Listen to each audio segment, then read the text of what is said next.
कैसे हैं आप सभी लोग। मध्य प्रदेश का इकोनॉमिक सर्वे 2025-26 आ चुका है। इस इकोनॉमिक सर्वे को कैसे पढ़ा जाए कि एमपीपीएससी एग्ज़ाम में हम ज़्यादा से ज़्यादा नंबर ला पाएँ, आज इस वीडियो में हम यही सीखेंगे। सीखने के 3 चरण होंगे, बहुत आसान है।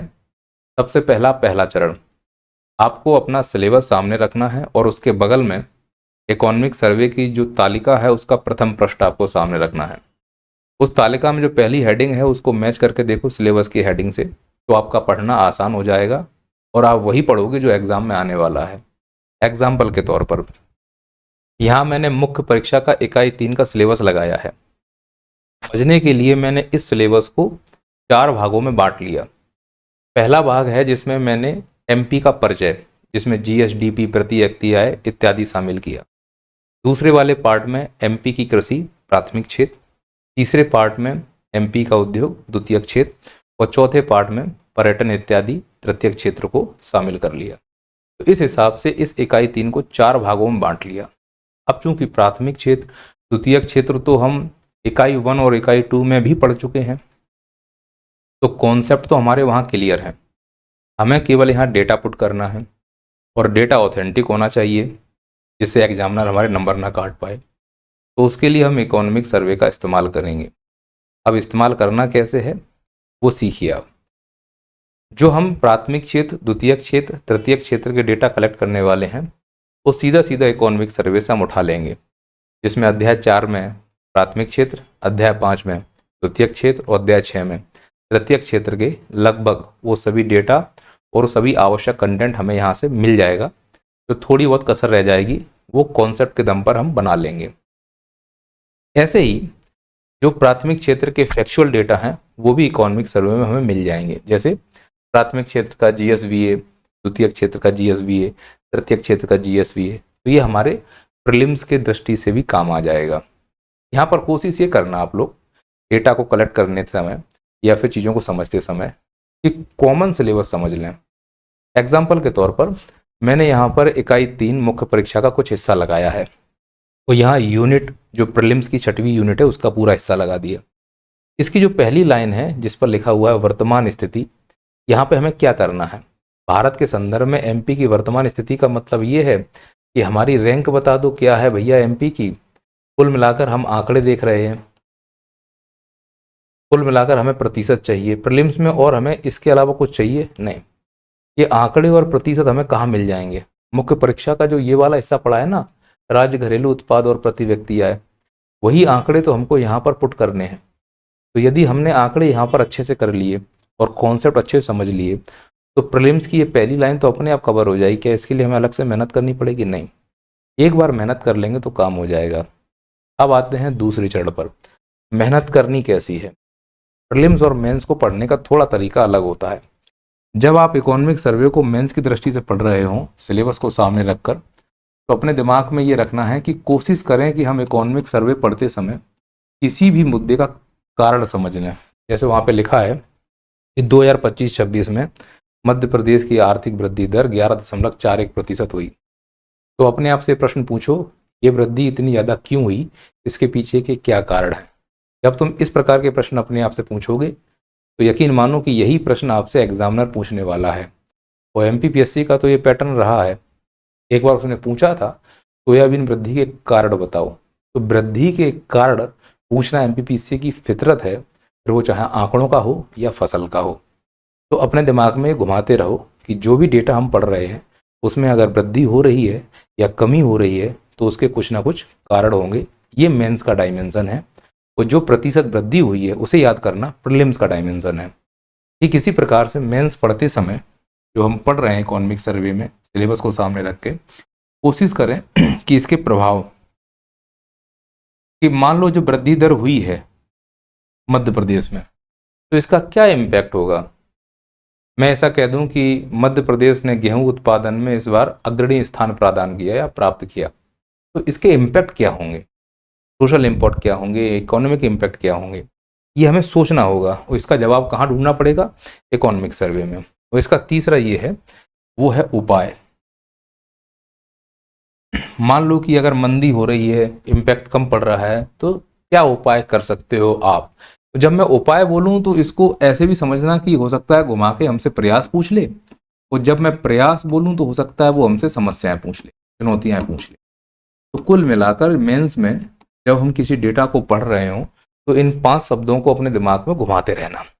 इससे क्या समस्या होगी, इसके क्या प्रभाव होंगे, इसके क्या कारण हैं, अगर है तो क्या उपाय, मैं क्या उपाय दे सकता हूँ। क्या ये बात मैं आपको समझा पाया हूँ? और जो डेटा पढ़ रहे हैं उसको एज टू एज रट के चले जाना, ये प्रीलिम्स का हिस्सा हो जाएगा। तो हमने अभी तक 2 चरण सीखे। पहला, सिलेबस को सामने रख लिया, कॉमन सिलेबस कर लिया। दूसरा, पढ़ने का तरीका, मेंस और प्रीलिम्स का, कौन से शब्द हमारे दिमाग में घूमने चाहिए। अब जो शब्द दिमाग में घूम रहे हैं कि कारण क्या है, प्रभाव क्या है, अब उसको बिटवीन द लाइन खोजने का प्रयास करना है। और कहाँ से खोजेंगे? इसी इकोनॉमिक सर्वे से। कैसे? मैं एक एग्जाम्पल समझाता हूँ। आप लोग ये वाली लाइन जरा पढ़ो, है ना, थोड़ा सा ध्यान सीखना। बिटवीन द लाइन पढ़ना बहुत जरूरी है अच्छा आंसर लिखने के लिए, दूसरों से अलग उत्तर लिखने के लिए। यहाँ पे लिखा है कि राज्य की विकास रणनीति समृद्ध मध्य प्रदेश @ 2047 की दीर्घकालिक परिकल्पना के अनुसार। मतलब ये कहना चाह रहे हैं कि जो मध्य प्रदेश समृद्ध हो रहा है 2047 में, जो हमने दीर्घकालिक परिकल्पना रखी हुई है, वह किसके दम पर हो रहा है और क्यों हो रहा है। कुल मिलाकर यहां पर मध्य प्रदेश की समृद्धि के कारण छुपे हुए हैं कि बताओ मध्य प्रदेश समृद्धि क्यों कर रहा है, उसके क्या कारण हैं। अगर मैं ऐसा प्रश्न आपसे पूछ लूं कि मध्य प्रदेश के समृद्धि के कारणों की विवेचना कीजिए, तो कुछ भी लप्पेबाजी करके आओगे फिर। और अगर इकोनॉमिक सर्वे पढ़ ही रहे हो तो उन्हीं के अगर शब्दों को हम लिख कर आए तो सीधी सी बात है, ऑथेंटिक सोर्स के शब्द लिख रहे हैं, ये आपने ही दिए हैं, तो हम आपके शब्दों को आपके पास पहुंचा रहे हैं, तो नंबर तो आपको देने पड़ेंगे। बस इन शब्दों का यूज करते समय उसमें डेटा और उदाहरण हम अपने डालेंगे, वो टीचर सिखाएगा कैसे डालना है। अब देखो इसमें क्या कारण है, सामने कैसे निकालेंगे। सबसे पहला कारण यहाँ पर देखो, ये लिख रहा है, रंग चेंज कर दूं थोड़ा सा, ये लिख रहा है अधोसंरचना आधारित वृद्धि, पहला कारण। दूसरा, मध्य प्रदेश की वृद्धि का कारण विनिर्माण विस्तार। तीसरा, मध्य प्रदेश की वृद्धि का कारण लॉजिस्टिक दक्षता। चौथा, मध्य प्रदेश की वृद्धि का कारण मानव संसाधन विकास। और पांचवा, मध्य प्रदेश की वृद्धि का कारण राजकोषीय समेकन। ये मध्य प्रदेश की वृद्धि के आधार हैं और मध्य प्रदेश ने इन्हीं में काम किया है। अब अगर समस्याएं होंगी तो इन्हीं इंजनों में होंगी, तो हम सुझाव भी इन्हीं इंजनों के लिए देंगे। इंजनों के लिए सुझाव कैसे देंगे? हम परसेंट बताएंगे, पिछले साल इतनी वृद्धि हुई, इस साल कमी हुई। कारण उनको हमें ढूंढना पड़ेगा, किस क्षेत्र में वृद्धि हुई, हमें उदाहरण लिखने पड़ेंगे। तो उदाहरण और डेटा और इन ऑथेंटिक टर्मोलॉजी के साथ आंसर को परफेक्ट बनाया जा सकता है, ये मेरा व्यक्तिगत मानना है। बाकी आपको जो लिख के आना है वो आप लिख के आओगे, रोका नहीं जा सकता आपको। तो कुल मिलाकर इकोनॉमिक सर्वे और सिलेबस को अगर हम पकड़कर सच में तैयारी करना चाहते हैं तो 3 चरण हैं। पहले सिलेबस और जो इकोनॉमिक सर्वे के तालिका में हेडिंग है उनको मैच कर लो, कॉमन सिलेबस समझ लो, प्रीलिम्स मेंस का तरीका समझ लो, और बिटवीन द लाइन उसके फैक्ट को समझने का प्रयास करो। अगर इतना कर लेते हो तो फायदा होगा। अब इकोनॉमिक सर्वे पे आता हूँ। मैं यहाँ इकोनॉमिक सर्वे के डेटा देने के साथ जो एनालिटिकल अप्रोच है कि कैसे प्रश्न बन सकते हैं, एक बार उन पर बात करके देखते हैं कि क्या इम्पैक्ट आता है। सीधी सी बात है। उम्मीद कर रहा हूँ आप मेरी बात समझ पा रहे हो। तो मुझे थोड़ा कमेंट कर देना कि हाँ सर, ऊपर से नहीं निकल रहा है, ठीक है, चल रही है इसे गाड़ी। जैसे इकोनॉमिक सर्वे का ये ग्राफ आप देखिए, इस ग्राफ को देखकर आप अनुमान लगाइए किस प्रकार के प्रश्न आ सकते हैं। ठीक इसी प्रकार से इस ग्राफ को देखिए, प्रश्न क्या आ सकते हैं, इसको अगर समझ लिया तो इकोनॉमिक सर्वे पढ़ना सिद्ध हो गया। सिर्फ आंकड़े रट के चले गए और फिर भी प्रश्न गलत हो गया तो कोई मतलब नहीं। देखो मैं आपको 2 बातें समझाता हूँ। इन आंकड़ों में 2 चीज़ें छुपी हुई हैं। पहला, मेंस की दृष्टि से कारण कि अगर ये वृद्धि हो रही है तो क्यों हो रही है, कमी हो रही है तो क्यों हो रही है। दूसरा, प्रीलिम्स की दृष्टि से आंकड़े, और आंकड़े वृद्धि को लेके ही आएंगे। तो सबसे पहले एक एक करके काम कर लेते हैं। पहले मेंस की दृष्टि से समझते हैं कि अगर एमपीपीएससी हमसे कोई प्रश्न पूछता है कि बताइए मध्य प्रदेश में जो जीएसडीपी ग्रोथ हो रही है उसके पीछे के क्या कारण हैं, या ये प्रश्न पूछे कि 2047 का जो विजन है उसको हम किन आधारों पर पा सकते हैं, तो कारण हो या भविष्य को पाने के इंजन हो, वो लगभग सेम ही हो जाएंगे। तो कारण अपने दिमाग में मोटा मोटा फंसा लो कि वृद्धि के जो कारण होंगे वो अधोसंरचना आधारित वृद्धि है, एग्जाम्पल एक दो देते रहना साथ साथ। जैसे हम Narmada express way, Chambal express way, जो भी हम परियोजनाएं बना रहे हैं उनके उदाहरण आप डाल देना। दूसरा, निर्माण विस्तार कर रहे हैं, पीएम मित्र पार्क, पीतमपुर, डेट्रॉइट इत्यादि के उदाहरण डाल सकते हैं यहाँ पर। लॉजिस्टिक दक्षता बढ़ा रहे हैं, MMPL जो अभी MMLP multi modal logistic park जो बना रहे हैं इंदौर के टीई में, उसका उदाहरण डाला जा सकता है। मानव संसाधन विकास, ग्लोबल स्पिरिट पार्क, इसके दम पर सब कुछ अच्छा हो रहा है जिससे हमारी ग्रोथ बढ़ रही है। और राजकोषीय समेकन, जिसमें हम जो राजकोषीय घाटा है वो 3.5% के आसपास जो कानून है उसके अंदर रखने का हर संभव प्रयास कर रहे हैं। तो इस प्रकार से अगर हम वृद्धि के कारण देखते हैं तो अब इन कारणों को रट लो और एग्जाम्पल के साथ पुट करके चले आना। शब्द सीमा उतनी ही, गागर में सागर भरना है, तो ये तुम्हारा काम हो जाएगा। जब वहाँ कुछ नहीं समझ में आ रहा है तो ये लिखना सबसे मेरे हिसाब से बेस्ट रहेगा। अब आते हैं दूसरे एंगल की तरफ और वो है वृद्धि को लेकर। और वृद्धि को लेकर ढेर सारे प्रश्न बन सकते हैं। एग्जाम्पल के तौर पे समझो कि जैसे मान लो ये दूसरा वाला पार्ट है जिसमें ग्रोथ को लेकर प्रश्न पूछेगा इकोनॉमिक सर्वे में, प्रीलिम्स और मेंस दोनों में पूछ सकता है। तो ग्रोथ दो प्रकार की होती है, एक होती है स्थिर भाव पर और एक होती है चालू कीमत पर।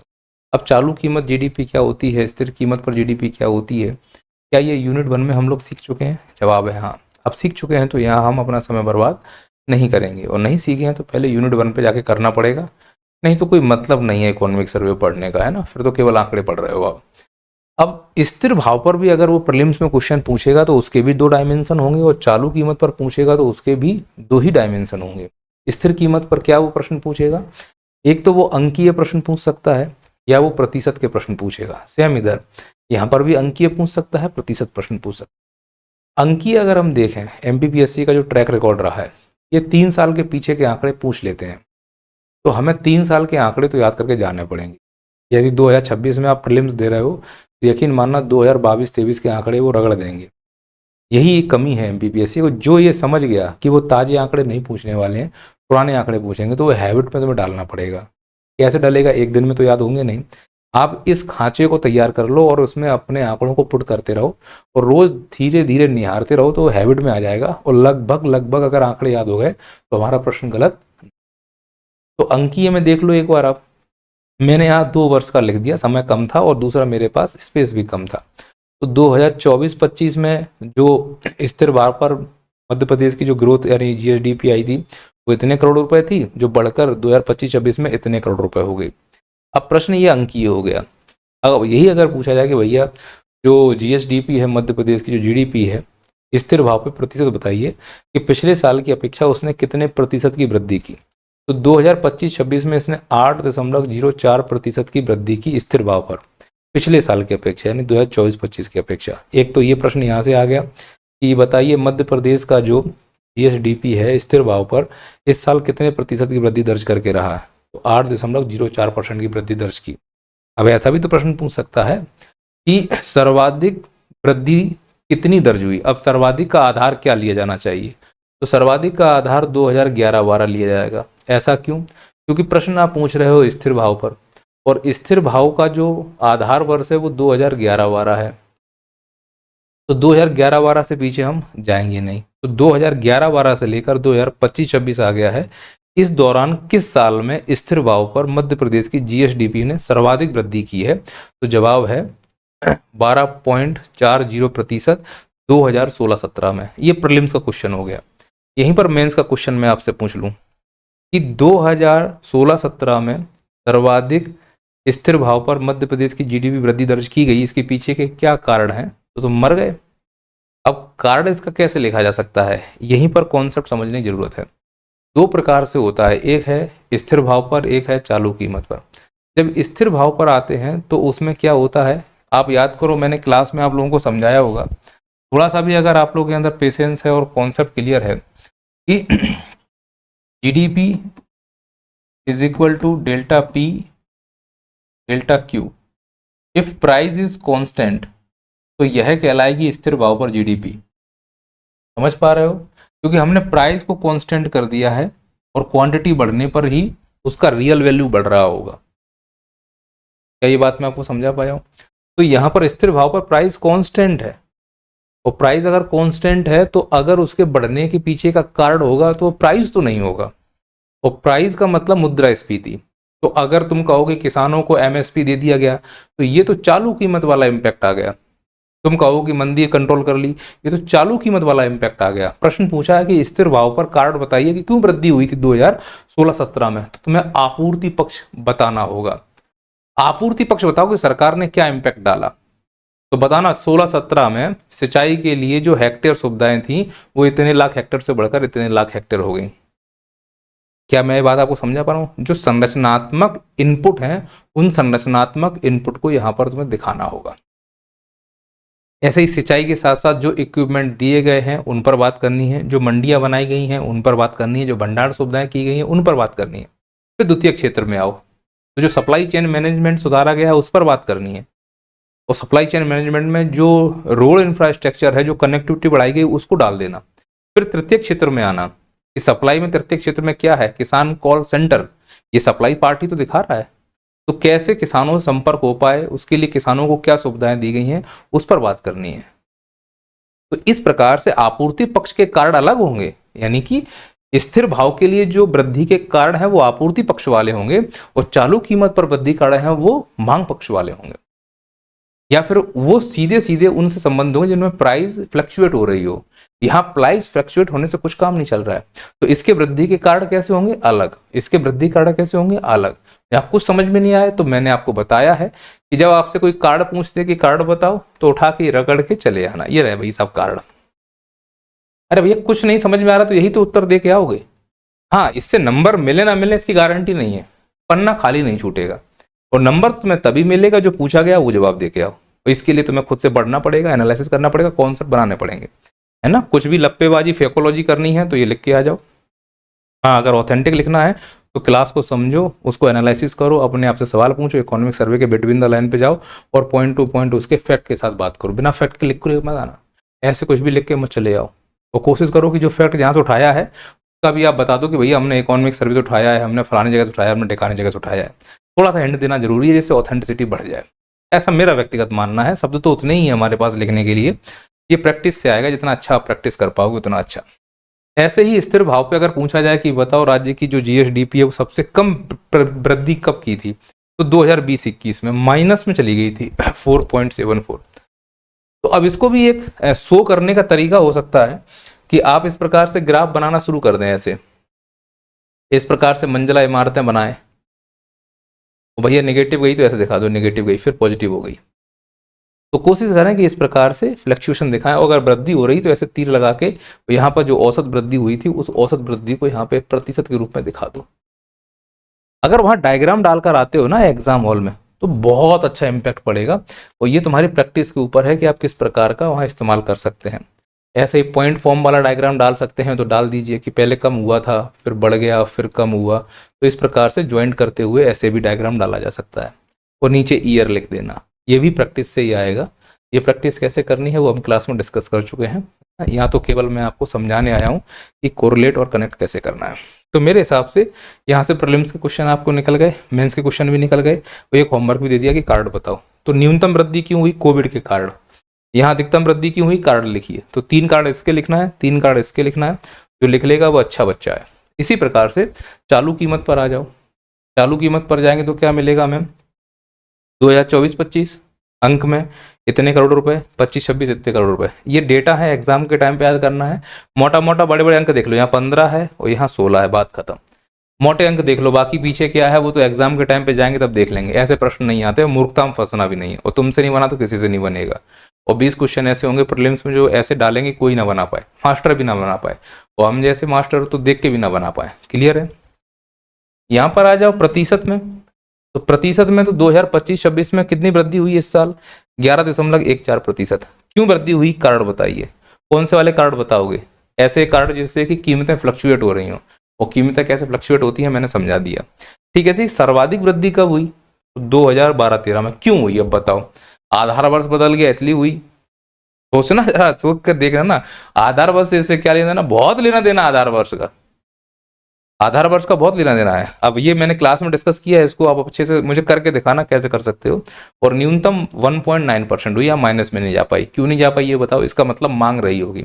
और मांग का हमने क्या कॉन्सेप्ट समझाया था, याद करो, aggregate demand is equal to C plus I plus G plus X minus M. तो गवर्नमेंट एक्सपेंडिचर वो तो रहा है ना, कोविड के काल में 20,000 करोड़ रुपए का पैकेज दिया था सर ने, 20 लाख करोड़ रुपए का, ये मोदी जी ने, याद है आप लोगों को। तो सरकार तो खर्च कर ही रही ना कुछ करके, राज्यों को भी मिला था उसका अनुदान। तो इस प्रकार से इसको कोरिलेट कर सकते हैं। अच्छा, जैसे जो मैंने आपको समझाया, अब इसको मैंने सिर्फ 2 पॉइंट समझाए, एक तो मेंस के कार्ड कैसे लिख सकते हैं, दूसरा प्रीलिम्स के लिए फैक्ट कैसे निकाल सकते हैं। अब मैं आपको कुछ 2 मार्कर दिखाता हूं कि एमपीपीएससी में 2 मार्कर्स कैसे आ सकते हैं और उसका सटीक उत्तर क्या हो सकता है। एग्जाम्पल के तौर पर आप यूं समझो, जैसे क्वेश्चन आएगा कि समृद्ध मध्य प्रदेश @2047 की रणनीति क्या है बताइए। तो भैया पहली ये रणनीति है अधोसंरचना विकास करना, विनिर्माण विस्तार करना है, लॉजिस्टिक दक्षता और राजकोषीय समेकन। ठीक है। वित्तीय वर्ष 2025-26 में मध्य प्रदेश का प्रचलित भाव पर जीएसडीपी कितना था। सीधा सीधा प्रश्न उत्तर मिल गया हम लोगों को। मतलब मैंने ये कहा है कि एग्जाम के टाइम पे जाकर हमें याद करना है। सोचो अगर ऐसे प्रश्न आ रहे हैं तो हमें कितना मुश्किल होगा हैंडल करना। ऐसे ही वर्ष 2025-26 में मध्य प्रदेश की वास्तविक स्थिर भाव पर वृद्धि दर कितनी है। तो बताओ वृद्धि दर, यही तो हम पूछ के आए, अभी जस्ट पढ़कर आए हैं। 8.04 ही रही यहाँ पे, 8.04। कहाँ पर पूछी थी, स्थिर भाव पर। तो आंकड़े हमारे दिमाग में घूम रहे हैं। ऐसे मध्य प्रदेश में आपूर्ति पक्ष पर सर्वाधिक योगदान किस क्षेत्र का है। आपूर्ति पक्ष में सर्वाधिक योगदान किस क्षेत्र का है। तो जवाब है सेवा क्षेत्र का। सर ये कहाँ से हमको पढ़ने को मिलेगा, जब हम अगली क्लास लेने वाले हैं जिसमें इस प्रकार के आंकड़ों को भी हम बताएंगे कि जीडीपी डिफ्लेटर क्या है। तो मुझे बताओ कि एक ध्यान से देखो कि मध्य प्रदेश का जो प्राथमिक क्षेत्र, द्वितीयक क्षेत्र, तृतीयक क्षेत्र, जब हम यहाँ पर आते हैं प्रचलित भाव पर, तो प्राथमिक क्षेत्र 43% है प्रचलित भाव पर और स्थिर भाव पर है 33%। इसका क्या मायने है, इसका मतलब है यहाँ पर उत्पादन कम है, महंगाई ज्यादा है। और ये क्या बता रहा है, यहाँ पे वैल्यू कम होने का मतलब क्या है कि रियल में उत्पादन हो रहा है। ये कंफ्यूजन का पॉइंट है या नहीं, ये बताइए मुझे, इसके क्या मायने निकल रहे हैं। मैं अगर आपसे पूछूं कि प्रचलित भाव में तो कृषि क्षेत्र ज्यादा दिखा रहा है और स्थिर भाव में कृषि क्षेत्र कम दिखा रहा है, इसके क्या मायने हैं। अगर मैं मेंस में उत्तर लिखवाऊं तो क्या मायने निकालोगे तुम, ये हम डिस्कस करेंगे। इस चीज को समझना है। किसी एक क्षेत्र में ज्यादा वृद्धि हुई, फिर अगले साल उसमें कम वृद्धि हुई, तो इनके बीच में क्या आ रहा है। अब मैं आपसे पूछूं कि मुझे बताओ यहां पर जीडीपी डिफ्लेटर क्या है, आप समझा दो मुझे कोई कि इनके बीच में जीडीपी डिफ्लेटर क्या आ रहा है। भाई जीडीपी डिफ्लेटर क्या है, नॉमिनल और रियल जीडीपी के बीच का डिफरेंस गुण टू 100। तो ये क्या आ रहा है, उस जीडीपी डिफ्लेटर के क्या मायने, और क्या ये वाला शब्द आया नहीं था, ये बता दीजिए मुझे। अब मेरी बातें ऊपर से निकलेंगी क्योंकि हमें केवल आंकड़ों पढ़ने से मतलब, उसको अप्लाई करना सीखा ही नहीं है हमने, ना हम सीखना चाह रहे हैं। तो हम ये अगला जब 7 मार्कर्स 10 मार्कर्स वाली क्लास करेंगे तब हम उस चीज को एनालिसिस करके बताएंगे। अभी इस चीज को यहीं पे छोड़ दिया है मैंने डांकला लगा के कि अभी मत फंसो, अभी तुम अभी समझ नहीं पाओगे। अभी जितना समझाने का प्रयास कर रहे हो उतना 2 मार्कर्स में रट के आगे बढ़ो। नहीं समझ में आ रहा तो जो मैं लिखा रहा हूं उसको रटो और आगे बढ़ो। फिर इसी प्रकार से मध्य प्रदेश की आर्थिक वृद्धि के प्रमुख आधार स्तंभ क्या है। ये रहा भैया मध्य प्रदेश की आर्थिक वृद्धि के प्रमुख आधार स्तंभ, सीधे हमने छाप दिए, रगड़ के चले आएंगे। स्थिर भाव 2011 पर जीएसडीपी क्या प्रदर्शित करता है, बता दीजिए क्या प्रदर्शित करता है। तो यह अर्थव्यवस्था के वास्तविक उत्पादन को प्रदर्शित करता है। मैंने बोला ना पी अगर इसमें कांस्टेंट कर दें तो क्वांटिटी अपने आप दिखाई देगी। ठीक है, चलो अगला प्रश्न है, वर्ष 2025-26 में मध्य प्रदेश की प्रति व्यक्ति शुद्ध आय कितनी है। तो प्रति व्यक्ति शुद्ध आय कितनी अनुमानित है। ऐसे राज्य की प्रति व्यक्ति शुद्ध आय कितनी है, वो इतनी अनुमानित है। राज्य के उत्पादन क्षमता का शुद्धिकरण का दिख नहीं रहा मुझे, माध्यम क्या है। राज्य में उत्पादन क्षमता के शुद्धिकरण का माध्यम क्या है। ये सब मैंने उत्तर इकोनॉमिक सर्वे से निकाले हैं, ये सब 2 मार्कर्स हैं, जब समझ में आए तो रट लो। तो ये है निवेश सुगमता, नीतिगत सुधार, बैंकिंग ऋण में प्रभाव में वृद्धि। ये मध्य प्रदेश राज्य के उत्पादन क्षमता के शुद्धिकरण के माध्यम है। एमपीपीएससी का 2 मार्कर प्रश्न। जीएसवीए का विश्लेषण क्या रेखांकित करता है। तो 3-4 चीजें, पहला मूल्य परिवर्तन, दूसरा उत्पादन विस्तार, तीसरा संरचनात्मक परिवर्तनों का पारस्परिक प्रभाव, ये दिखाता है। अगला, मध्य प्रदेश की अर्थव्यवस्था की संरचना किस परिदृश्य को प्रतिबिंबित करती है। प्राथमिक, द्वितीयक और तृतीयक क्षेत्रों के विविधीकृत के परिदृश्य को प्रतिबिंबित करती है। सर्वेक्षण 2025-26 के अनुसार मांग के प्रमुख कारक क्या हैं? घरेलू मांग, निजी उपभोग और सकल स्थायी पूंजी निर्माण। एमपीपीएससी के लिए महत्वपूर्ण प्रश्न है ये, 2 मार्कर्स। ठीक है, ऐसे प्रचलित भाव पर सर्वाधिक प्रतिशत वृद्धि वर्ष दर्ज की गई। तो प्रचलित भाव पर सर्वाधिक प्रतिशत वृद्धि दर कब कब की गई? तो मैंने बताया है किस वर्ष की गई और कितनी की गई, यहाँ पे लिखा है। स्थिर भाव पर सर्वाधिक प्रतिशत वृद्धि दर कब की गई, कितनी की गई, मैं पढ़ा चुका हूं डायग्राम बनाकर। प्रचलित भाव पर सबसे कम कब की गई, कितनी की गई, मैं बना चुका हूं। और मैंने ये भी बताया कि इसके आप लोग कारण पर काम करना शुरू करें, है ना। स्थिर भाव पर सबसे कम वृद्धि दर किस वर्ष की गई, क्या की गई, सामने आंकड़े लिखा हुआ है। मैं उम्मीद कर रहा हूं कि जो मैंने अभी आपसे बात की है उसमें केवल मैंने पहले ही पॉइंट पर बात की है और उसके 2 मार्कर्स पूरी तरह से मैंने आपको कंप्लीट करवा दिए हैं। और आप सिलेबस में देखोगे तो मध्य प्रदेश के राज्य घरेलू उत्पाद और प्रति व्यक्ति आय से संबंधित 2 मार्कर्स हमने कंप्लीट किए हैं। बोलो हाँ या ना। तो जो मुझे जरूरत लगी एमपीपीएससी मुख्य परीक्षा के हिसाब से और प्रारंभिक परीक्षा के हिसाब से वो मैंने कंप्लीट करा दिया। क्योंकि इसमें 7 मार्कर्स 10 मार्कर्स की क्लास अब होगी, इसी टॉपिक पे होगी वापस से। अब इसका मैं 2 मार्कर्स 10 मार्कर्स करूंगा, इसी टॉपिक पे होगी। तो अब हम एक्सप्लेन करेंगे, उसका विश्लेषण करने की कोशिश करेंगे। तो जो प्रश्न रह गए हैं उसको हम बाद में कंप्लीट करेंगे। और जिन्होंने पूरी क्लास की है मुझसे इकोनॉमिक्स की, उन्हें कोई दिक्कत नहीं हो रही होगी। तो अब अगली क्लास हम 7 मार्कर्स और 10 मार्कर्स, टॉपिक यही रहेगा, बदलेगा नहीं। मिलते हैं अगली वीडियो में, भागो।